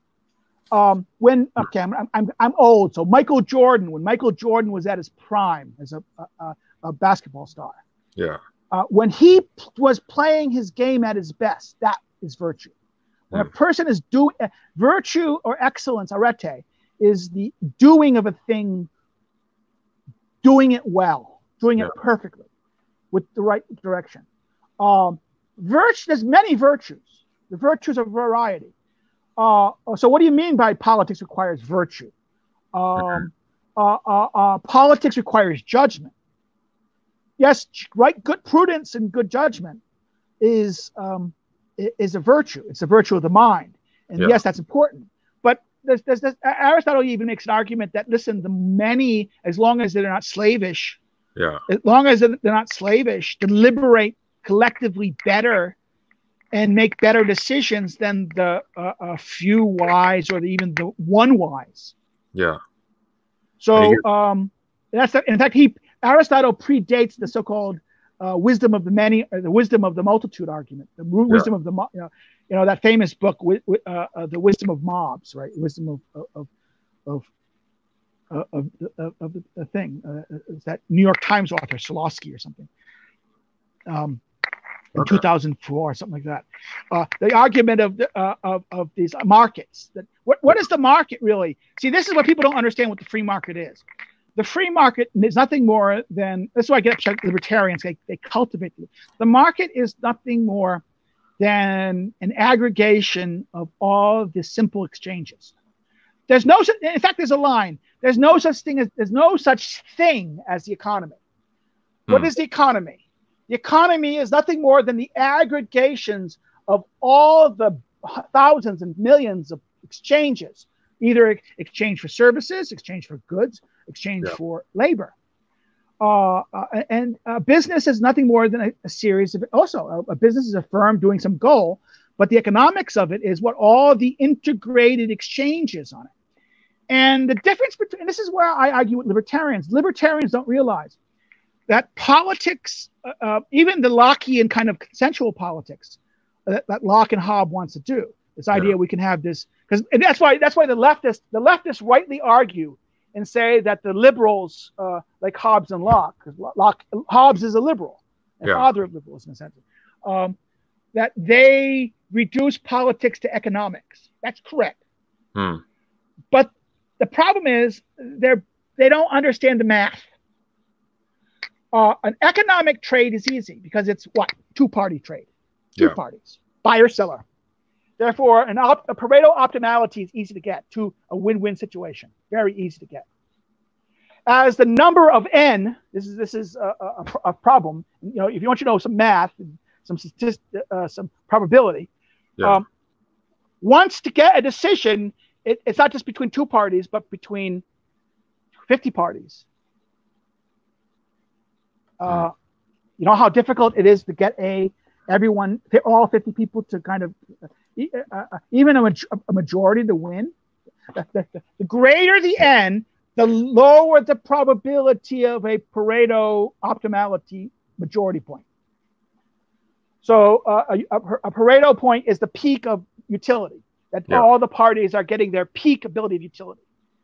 In a two-party situation, you have a very high level of likelihood of utility, both parties achieving utility. Because remember, trade is purely consensual. If the parties don't want it, they can opt out. And if there's any force or fraud, a trade is negated. So economics is simple. That's why you are trying to understand larger social issues by using economic reasoning is kind of mistaken. That's why I kind of poo-poo academic agent when he does this, because it kind of is reductionistic. Why? Because I'm sorry, economic activity is a trade. It is nothing more than an aggregation of a two-party trade. Whereas a society is the interaction of every member. In other words, the number of people is exponential to the number of people. That's how many contracts you have to have. If you have 100 people, each 100 people have to have a contract with every 100 person. So it's 100 to the 100th power. Think of the likelihood of getting a majority power, a majority consensual point. Not to mention unanimity. Because remember, a trade requires both parties completely agreeing. Yeah. So therefore, that's why if you understand that point, and the questioner asks, what did the questioner ask about again? The question asked, well, this is just, are we still in virtue in politics? Or yeah. are we? No, I think we didn't. No. Maybe no, but that's what so I think in many ways, you can't, in other words, the problem is that political life is both consensual and non-consensual. Yes, it's better that the amount of non-consent be limited. Yeah. Because the more coercion you have, the less free you are. Yeah. But you can never escape things. And also we're totally, anyone who believes all human relationships are voluntary and consensual are just simply mistaken. I'm sorry, as someone trained in biology, I know we're sexually, we don't choose who we are sexually aroused by or who we want to screw with. Why? Because it's pheromones, it's chemistry, it's evolution at work. Yeah. Erections are telling us, hey, this person has genes I want. Your genes are saying to you, hey, that person has the genes we need to be better. So make babies with them. And then women have the same thing. So therefore, as we understand this, human relationships are complex. They involve both, because we don't choose to be born. We're born to parents who we don't. That's why that's why Locke had to attack Filmer and the whole this patrimonialism. In fact, this is why I argue that Locke gives us feminism, and Hobbes and Locke gives us feminism and Marxism. Not Locke. Hobbes doesn't give us Marxism, but Locke does. Locke creates labor theory of value because he says that the value of a thing is the amount of labor and effort you put into it. So therefore, that labor theory of value, and you get Marx. So virtue, of course, virtue is required to live your life well. Yeah. And that and a good regime would have us living well. Okay. Mm-hmm. But the idea that we want good people, sometimes the problem is necessity. Yeah. Life, necessity is a bitch, and necessity will force our hand. Yeah. And sometimes in order to survive and that your people are able to succeed and be happy, may require to do things that you yourself. So Machiavelli isn't wrong, and the ancients knew that. The ancients were silent about it. Aristotle does not even. The word for sex in Greek is the things of Aphrodite. Okay, if they say the things of Aphrodite, that means.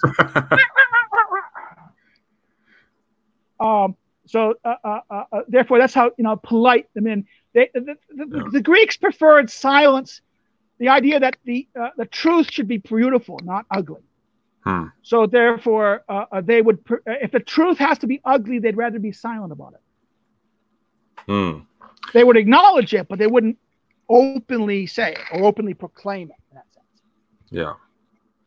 And you mentioned, I know you mentioned in one of your books, I'm going to hop in with a question on this. Mm-hmm. You mentioned in one of your books about how the different regimes represented different kinds of citizen or different kinds of man or what have you. Yeah. People, yeah. In other words, the way of life, every in a community, the different types of people are going to have different ways of life. Farmers are going to be the farmers, if they're let's say they're small farmers and there's a lot of small farms, that's going to be a democratic population. But if the farmers are these big, giant, huge tracts of corporate land thing, that's going to be oligarchic. Farming will be oligarchic. So it will depend on how farming is. Is it family farming or small farms, or is it big corporate plantations? Yeah. Also, things like cattle, people who herd cattle. Well, if you're herding horses, that's going to be oligarchic. But if you're herding sheep and pigs, that's going to be more democratic. Right. So therefore, in other words, herding, fishing, in other words, what kind of labor? Now, commerce is very interesting because at one level, commerce, tradesmen, and shopkeepers can be democratic, but at another time, it can be, if they become too wealthy and they have too much power, they become oligarchic. So therefore, we have to understand that commerce doesn't always require to move to oligarchy. In fact, commerce, I mean, American culture, commerce up until the 1950s was still mostly, I mean, American big business got horrible post 1980s when all of a sudden it was important to go to Ivy League schools. I mean, my God, up into the 1980s, you didn't have to go to an Ivy League school to get a job at the stock market. The stock market in New York or Chicago were basically kids who didn't even finish school half the time, or they went to a community college or something like that. I mean, it wasn't that you needed an education, but all of a sudden, because this myth that that these schools became the productions of elite, and that the stock market became a place to make money, then all of a sudden, the graduates of these elite universities came into the managerial system and captured it. This is why someone like Paul Hollander, to understand the kind of social dimension of what Burnham talks about. Burnham just gives a structural argument of why this happens, but to understand the kind of the way the new left took over the institutions, you have to look at someone like Paul Hollander in his book on the survival of the adversarial culture in Political Pilgrims. Paul Hollander's work about he basically is a Hungarian conservative who looks at he said he saw how the nomenklatura dominated there, and he looked at the so-called new class of the radical left and their students that they produced as a new class that was taking over American institutions after the baby boomers who came out of the universities and came out after Vietnam were so radical and once they took over the universities from the old 50s and 40s liberals, then the university became more left-wing. It kept on going further to the radical left. So that, and it's a cultural war. This is why people like David Horowitz David Horowitz always had a better understanding than the neoconservatives about the way what's going on here, because he was a leftist. David Horowitz is no neocon. David Horowitz is a repentant leftist who now sees the evil of the left. Where most of the so-called people who are really neocons were never leftists. They were children of the former leftists. And therefore, they're nothing like their parents. Like Bill Kristol was a hollow substitute of both his mother and his father. Or John Podhoretz at Commentary is nothing like Norman. Norman loves Trump. John hates Trump. Okay, why? Because these the children bought into the Republican establishment and became part of conservative Inc. They took over they became institutionalized, and once they became institutionalized, the left controlled them as they controlled the system. They played them, and because they got used to the money and the lifestyle they got into, they preferred not to rock the boat. Yeah, I've increasingly been thinking of them in terms almost of addicts, like in the way they behave. Like there doesn't seem to be the big C conservatives. They don't seem to have any real freedom or spontaneity of thought. It seems to be just. No, that's not true. The old paleocons did, but the old right got purged. Well, I mean, some of them deserve to be purged. The kooks deserve to be purged. I'm not going to defend today's wingnats and idiots like that. Anyone who wants to say Heil is a complete fucking wad, that's not conservatism. That's in fact, I love my mentor Mel Emmy Bradford, Southern conservative, who said in our environment, to merely conserve in this environment is to perpetuate the outrageous. Today, it's conservative not to overturn Roe versus Wade. It's conservative not to remove gay marriage. Gay marriage is conservatives believe in gay marriage and rights of homosexuals and things like this. I don't think that's not true. I think that's. I mean, ironically, the more things the more rights people have, the more likely you will produce the Hobbesian state of nature. and it will lead to the war of all against all. Because every group claiming they have rights over the system, that they demand extra protection and more goods at the expense of others. And when another group can't do that because you can't have white people having white identity politics is bad because of Hitler. Yes, Hitler is a monster. And I think the left uses Hitler to smear the right always, and it's always done this. But to be honest with you, there were a lot of people like the Randians. They're cuckoo. The whole cult of Ayn Rand. I have some people who are kind of sane Randians, but still Rand was a cult. I mean, if you know the stories about Ayn Rand, she was a flake. If you there's other kind of concepts like the John Birchers. Now, the original John Birchers were kind of sane, but then the later ones and the people who kept the faith, and believed in every conspiracy, they're just like cuckoo. I had a friend who kind of says that, and I always have to look at them like cuckoo. Okay, keep away. I mean, listen. I'm a member of the old white. In America, most leftists look at me and say, "You're a extreme, racist, rightist." Because my heroes were people like Wilmer Kendall.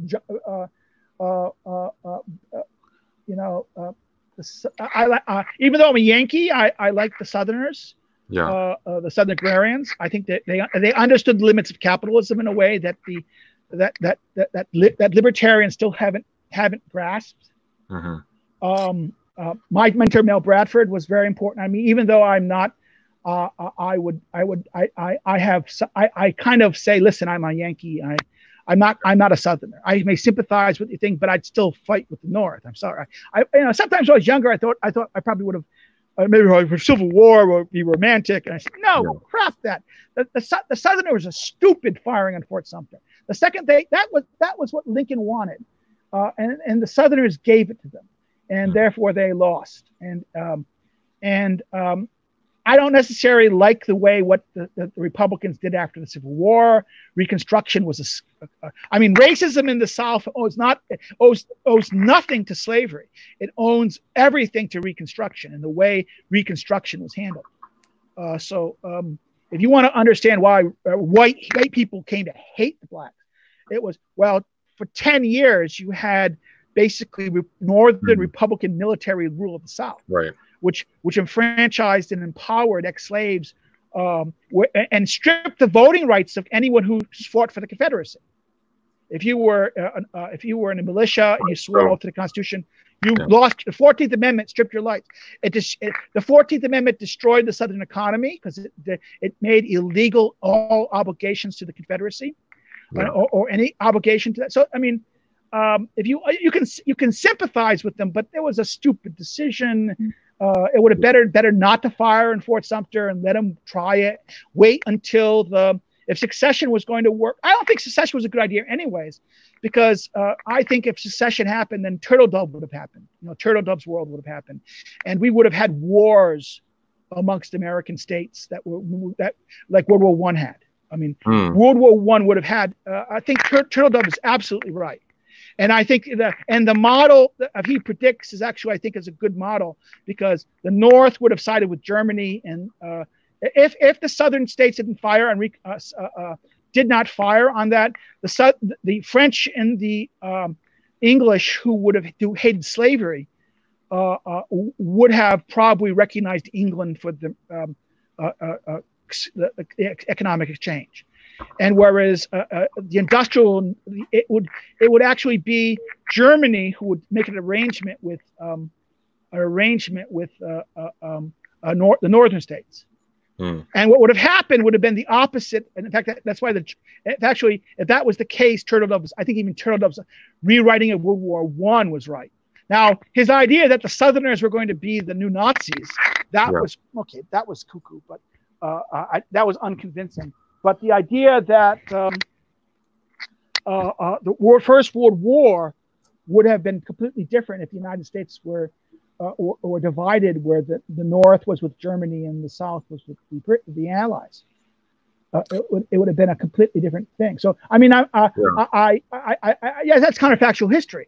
But I'm saying is that therefore shooting at Sumter basically and not having a quick victory against the North led the England and France not to want to recognize that. Without recognition, England could not.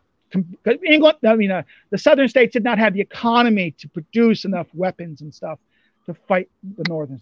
Well, I like that you brought up what sort of got us on this train of thought, because I've been sort of watching channels like Vouch's recently, and he'll go on things about why it's okay to punch Nazis, what have you. And I was on my 7th attempt to actually try and finish the whole thing of Herodotus this year, and he begins it by saying his goal with these histories is to make sure that the greatness of both Greeks and Persians are remembered. And there's a maturity in a lot of this ancient literature where they are willing to acknowledge even their most terrible and brutal enemies had virtues, had good qualities, or were capable of, at the very least, greatness of some kind. And that seems to be missing here. Hitler's not just a bad man, he's a demon. Well, in Book 2 of the Politics, Aristotle talks about cities that are held to be well administered. He mentions Sparta, Crete, and Carthage. Now, if you know anything about Carthage, Carthage is not a Greek city; it's a Phoenician. It is the last surviving colony of the Phoenicians.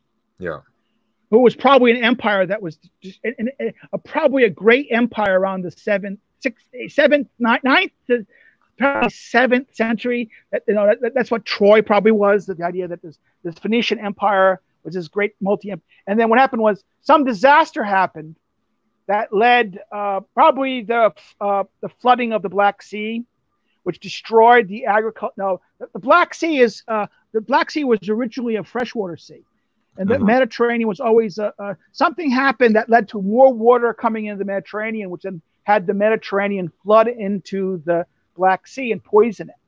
And you can see all these little cities that were mostly Greek or ethnically different Greek. I mean, we call it today Greek. Greece was basically 7 or 8 different ethnic groups.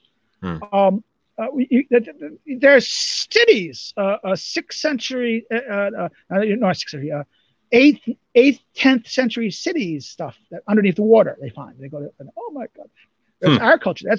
So.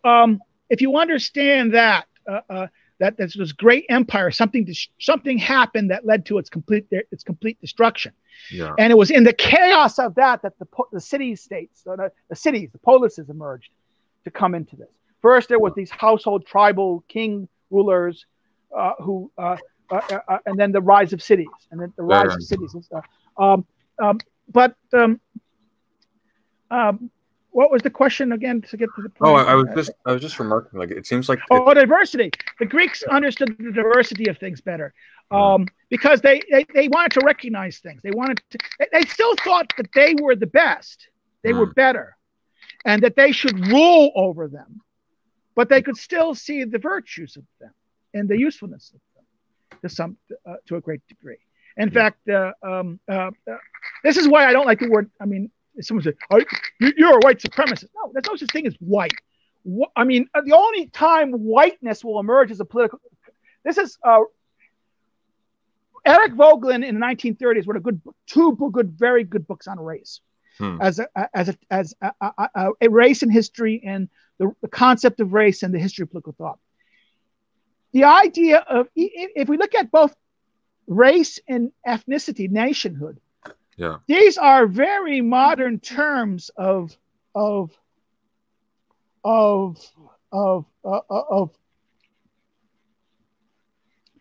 political thought. These are 19th century terms. Yeah. And the argument that there is such thing as a white political consciousness, well, not really. There's too much diversity. You're not going to. I mean, political consciousness requires a kind of homogeneity and a kind of commonness of purpose that simply doesn't exist in that sense. Yeah. Now, in the American context, in terms of what's happening post-1960s, with the rise of minority identity culture, particularly with the Black Power movement, then the Native American stuff and the Hispanic, the La Raza, as this stuff gets its peak in the 1990s, and it got to a peak in that sense. They really got institutional power in many places and sectors in the 1990s of universities. They controlled the university administrations. They controlled community groups, community school systems, school boards in the big cities. Yeah. Once these groups of identity politics got control, the only group of identity that was not allowed was white identity, and therefore, if white identity politics will emerge, it's going to emerge out of reaction out of identity politics, and that's why I don't like Jordan Peterson for a lot of reasons, but he's right on this point. I would say, but he doesn't express it right, because I will say, listen, everyone should love their nation and their people, because what's that famous line that John Adams said to the King of England, George III, when he went there, and the king asked him at the end of the kind of greetings of after he gave this very good speech, the king was very pleased by it. In fact, the HBO series Adams does a very good job on this scene. Adams says that the king says, "I hear of all the Americans, you, Mr. Adams, did not have a great love of the French." And Adams said, "Yes, that's true. I could not see anyone who'd love but his own country." And the king said, "No good man of honor would think otherwise." And therefore, this love of one's own is something natural. And this is why I criticize the Petersons who argue for individualism, because this individualism stuff is denying nature. There is in men to love their own kin group, their own things. Now, this doesn't mean, but excessive love of one's own is bad. Yeah. Because it can be destructive and bad. And if you go too insular, this leads to genetic problems. Okay, come on, in breeding, diversity is actually biologically needed, but not too much diversity, because then what happens? In fact, this is another thing. Robert, what is it? Bowling Alone. What's his name? I'm gonna say Robert Palmer, but that's a Here, let me find it for you. Bowling Alone. It's Robert D. Putnam. Robert Putnam. Yeah. Now he actually, I read Putnam. I knew him. But I didn't know this one article, and Ryan Falk mentioned this article in one of his things. And I said, because it was published in the Scandinavian Political Studies Journal. So this is something he published in a out of the nowhere published that no one in Harvard or most American people would read. Looking at racial diversity, and it's shocking because now in the body of the thing he kind of tones down his findings, but if you look at the data, he makes a very, in other words, social trust and social capital, you have to have homogeneity. In other words, homogeneity if you have too much heterogeneity, if you have a high degree of heterogeneity, you don't have, in other words, if you have a society that's very diverse, there's no social trust, no social capital. Well, that's why Aristotle wanted citizens to have properties, both on the inside and the outside of the city, right? And you had to have some understand that you shared a burden, that everyone shared the benefits of the city, and that therefore you couldn't have a situation where there's too much of where one group benefits at the expense of the other. If that got too extreme, there would be crisis and there'd be a conflict. But it's even more than this. Too much homogeneity does not lead to progress. So, and if you want a tolerant society, you need to have like 80% majority homogeneous population, and then it could tolerate 20% of diversity. Because in other words, the biggest mistake what happened was allowing the African Americans to congregate into the big, and the new immigrants to congregate in the big cities. What they should have done is they should have spread them to the small farms, teach them how to farm, teach them how to be self-reliant, and then put them in that it's always going to be 80%, 20%. Yeah. And that would have therefore we would have had the best of both worlds. Societies we wouldn't have concentrated social problems with racial groups, for one. Yes, exactly. That's what. In other words, we've turned the urban groups into racial groups, and therefore we got kind of. This is why people say this is apartheid. No, this is liberal. This is irony. Liberal policies produce apartheid. The reason why Europe has the problem of the cities, of the racial minorities are dominating all the cities in England and much of Europe, is because the socialist parties brought in these migrants thinking that these people would vote for them. And that they would destroy, they purposefully targeted traditionally conservative districts. And therefore they as a cynical move, people forget that Le Pen was created by Mitterrand. Le Pen's party, old man Le Pen's party was a party created by Mitterrand to discredit the French right. And to force and to ensure that the socialists would always win the presidential election, because centrists could never vote for the right candidate, because the rightists were getting votes from the Nazi National Fronters. Yeah. So, I'm going back to Schmitt briefly. I was in a seminar last month, and we were talking about Schmitt's critique of liberalism. And the conversation was dominated by people who were critical of Schmitt being a Nazi and a part of the Hitler regime. But he made the very smart point that, look, had the Weimar Republic heeded Schmitt's critique of liberalism, the Nazis would have not gotten power. Exactly. So, in fact, there's a famous thing: Schmitt only joined the Nazis out of the sense that if I don't go in there and try to give that this will go to disaster. Because he said that he thought he could be smart. His ego was too big. He thought he could convince Hitler and the other Nazis that to adopt his kind of theory. But his theory was completely at odds with what Nazi theory was. So, Vogelin is right about Nazis. They're a Gnostic ideology. Eric Vogelin's critique of political religion, one of his last books in Europe, first books in America, was a fantastic analysis of what Nazism is. It's a Gnostic ideology that has no relationship with science or even reason. And that's why Hannah Arendt relies on Vogelin's argument. Arendt's Origins of Totalitarianism is probably one of the most brilliant books, because I think to understand Islam and why radical Islam is so dangerous, because because radical Islam is the Islam that's the Islamic clerics in Iran and the Qaeda types or the Brotherhood types are not real traditional Islamic Muslims in that sense. Theologically, they're not looking to Al-Farabi. They're formed by Western ideas, Western philosophy and Western postmodernist ideas. They took them and applied it to the Quran. And therefore what they did was and I would argue in Vogelinian term, they Gnosticized the Quran to a degree. They created they took Marxist-Leninist party ideology.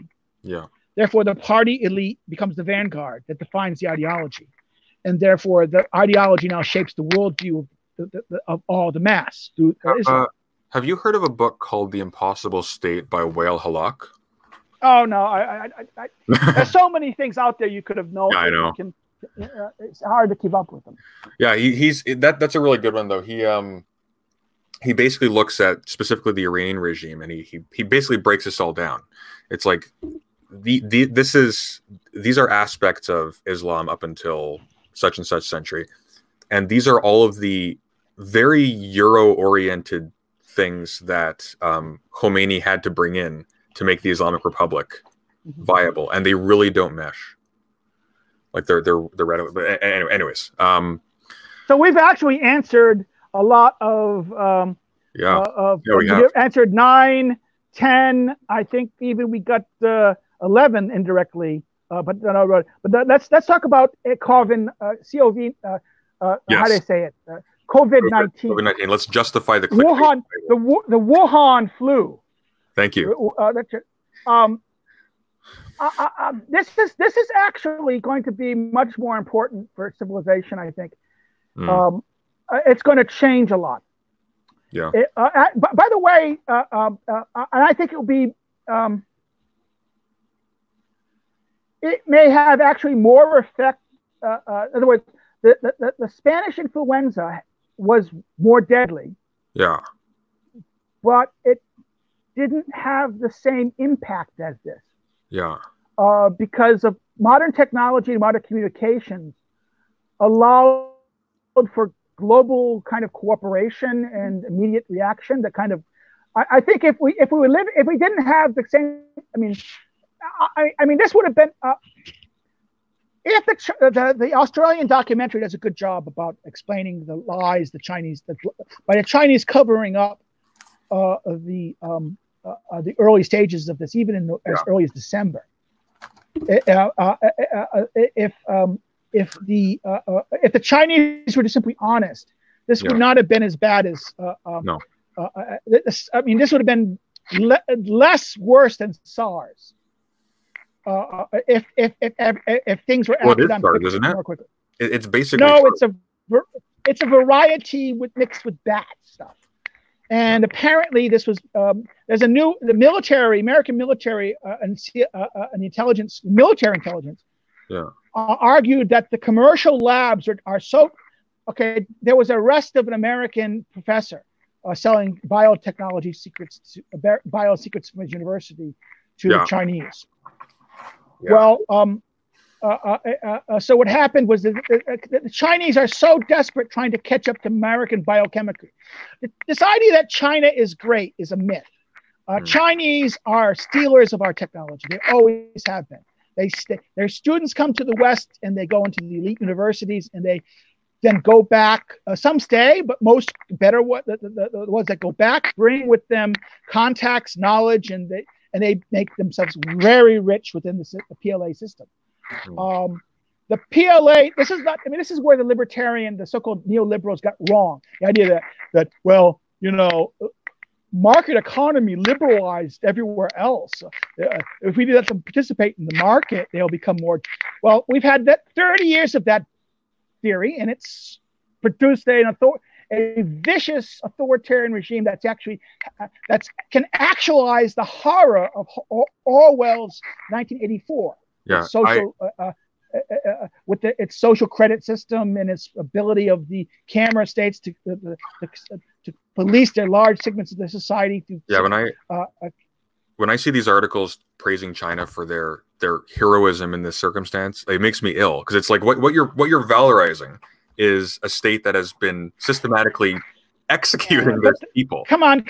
But listen, the New York Times in the 1930s were praising Stalin and saying all this heroic activity going on there, trying to steal Will Durante of the New York Times went to the that's why Robert Conquest's book, The Harvest of Sorrows, should be must reading, because the complexity of the Western media in covering up the horrors of Stalin and Lenin. Hitler's Hitler's evil because to a degree that how he derailed human life the way. Not himself, but the ideology was so perverse that it could take normal, even technology, and use it as an instrument of mass orderly mass murder. But the Russians killed. The Russians were inefficient, and they were not as technologically sophisticated in their mass murder, but they did kill much more than Hitler. Yeah. And that it. To me, Hitler and Stalin are the commies and the Nazis are identical in this sense. They're a totalitarian movement that represents, and anyone who wants to join them are idiots because they lost. And you're not going to convince anyone that this is good. Only idiots are going to say, yes, let's join the Nazi party. I mean, come on. What is that Mel Brooks movie, the producers? Where they use comedy to mock the Nazis. Yeah. Why don't you be a smarty? Why don't you join? A nice Jewish voice is saying this. Hey, honey, why don't you be a smarty and join the Nazi party, right? Yeah. Mel Brooks. That's why the social justice left would make Mel Brooks impossible. I thank God I grew up in a childhood watching things like Mel Brooks, the producers, Blazing Saddles, and things like this. But honestly, China, COVID, it's going to change until there's a vaccine. Oh, but the vaxxers! Oh my God! He's a vaxxer. He's a vaxxer. No, come on. I'm a realist. I mean, some vaccines are necessary. I think a lot of times we went over on vaccines because of the pharmaceutical industry found a way to make money on it. But at the same time, I think vaccination is good because it does reduce the level. I mean, my God, look at California with Black Plague coming back. Okay, you need to have vaccinations, or else, in fact, much of these immigrants are coming without vaccinations, are causing much of the real social and medical problems in Southern California. Well, go on. But COVID-19 is going to change our habits. Yeah. It's going to change a lot of our democratic habits. And it's also bad enough because, as Tocqueville says, individualism is destructive of our social selves. What Tocqueville understands by individualism is this inwardness to the self. Yeah. And that modern society destroys all the social instruments that used to keep us together. Yeah. And what the modern state does is the modern state tries to, in the name of equality, tries to control all of the other social organisms so that they don't compete with it, and then only the state is legitimizer what's right and wrong, or what's legitimate or not legitimate. Well, I think Aristotle was very right. Like you need community to a certain extent to have to manifest your humanity fully. Yes. And the state system robs us of the ability to do that in bureaucracy. Oh no, because the state system is the end of politics. Yeah. Hobbes does not want politics because Hobbes's view politics is contestation of groups. Yeah. And contestation leads to the Greeks call it stasis, which is not freezing. It means civil strife. And civil strife leads to civil war. Now, of course, not all civil strife is civil war. Civil war is the most extreme variety of strife. Yeah. The idea that you could have a society without strife is that's something very difficult. You're always going to have some level in the real world because of diversity and because of any group is going to be a diversity of interests. Yeah. And once you have a diversity of interests, you'll have contestation. Mm-hmm. So therefore, in a diverse, in any kind, even if you have a homogeneity, there's still going to be something that people would differentiate themselves on. Yeah. If it's not wealth, it'll be he's blonde hair and he's redhead. Okay. You know, remember that Star Trek episode where they were both were black and white half, but his color was at the wrong side. And that's why they hated each other. In other words, human beings will find there'll be some difference by which then contestation over utility and benefit will emerge. Yeah. So you can't escape it. So therefore, the best thing you can do is manage it. Okay. This is why, in many ways, Aristotle. That's why Montesquieu and Aristotle are very similar in that regard.